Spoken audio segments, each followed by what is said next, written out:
You saw it with Norvell, with Rui. They are dangerous. They're scary on the break. I think they're better in transition this year, or have the ability to be better. Well, the thing that's interesting is Tilly, Rui, Jonathan, when they get the defensive rebound, they're actually comfortable initiating the break. 2, 3, 4 dribbles up the floor, drop it off. That really starts your break quickly. There's a strong drive to the basket by Charles Williams, and a foul called there on Mr. Jeremy Jones. That's a great set out of the timeout, out of the break by Coach Nickelberry. Little Allen Iverson loop cut over the top. Jeremy Jones is behind on the cut on the catch. Jones just rips to the, Williams rips to the baseline, attacks the rim. And CJ drops in the front end. It's been a tough night for Williams. But an excellent start to his career. Rookie of the year last year, predicted to be a first team All-MEAC member. And you see he's got plenty of talent, just been a bad night for him on the offensive end. He's got good length, athleticism. Obviously his numbers from the season ago dictate that he can really shoot the ball.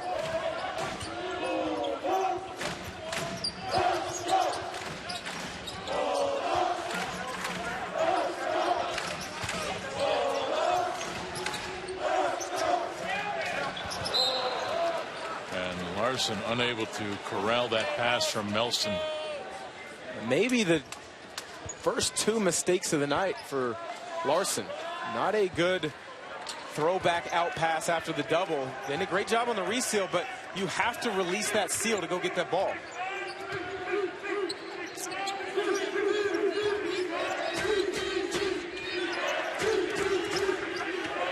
Ty Tees goes baseline on Silas and scored. Silas was expecting a little more help there on that, probably near the rim, right? Well, you've got a young front court here. You've got Rui with limited experience. That right there is a play that he couldn't make last year. He understood the double. He cut to open space to the front of the rim, making himself available. Did you like that pass? Oh, I love that pass. I know Greg Eister did, but that cut is showing the evolution of his game. By both players. The pass is heady. So's the it play is. by Double Rui. comes. You recognize that, realize it, dive to the front of the rim, and it is. It's a great delivery. And there's no way Rui makes that play last year. No, not at all. Last year he stays on the three-point line, doesn't see what's happening.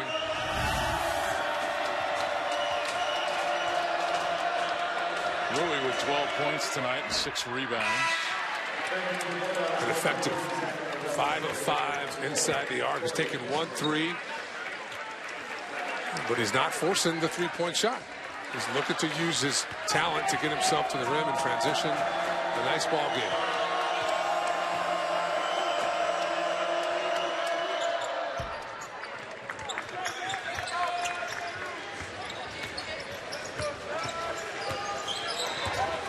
Norvell. These are important minutes if you're GU, because you have to presume that Perkins is done for the night. So with Melson out as well, who's your point? Zach. Doesn't matter who your point is. Zach Norvell, you go under the screen, I guarantee you he's going to sniff it out and let it fly from behind the arc. Baseline jumper, good by Cameron Lewis.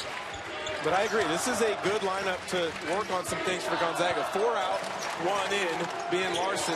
Move without the ball, make cuts, and there you see Jeremy Jones on a similar cut as Rui a play or 2 ago. But again, good recognition by Larson.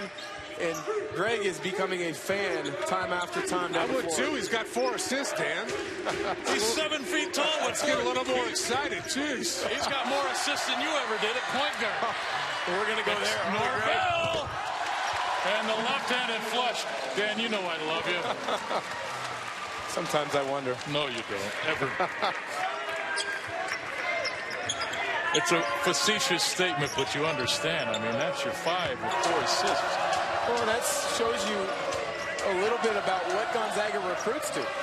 For the most part, they are recruiting high IQ bigs from Europe as Cameron Lewis draws the foul on Larson. But for the most part, they go over there and they look for high IQ, high-skilled bigs who understand spacing, cutting, the ability to make plays.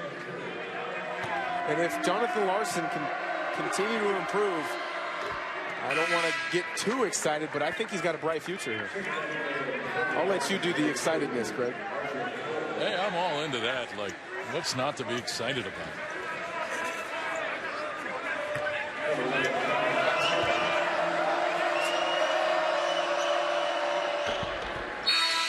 And it's 82-50. No, look, it's just another year where you're just amazed when you look at what Gonzaga lost in the offseason, and then you come and you watch it. Like, this is a team that's going to grow yet, Richard. Well, think about what they've lost the last 3 years. You know, the Elite Eight year, you lose Pangos, Bell. Then the following year, you lose an NBA front line in Wilcher and Sabonis. Obviously, we know what they lost last year. And here they are as Wade tees up the three. Look, we're in a different evolution of the program. The term reload would have applied for when Dana and I were here, but at this point. Well, it's a fact of college basketball now, the elite programs, which Gonzaga is, you find ways to get European guys. You find grad transfers, although they didn't pick up one this year. They just picked up a regular transfer in Brandon Clark, who we haven't touched on yet. But you find ways to keep that roster stocked and balanced for years coming forward. Boy, trust me, it is stocked. 82-50.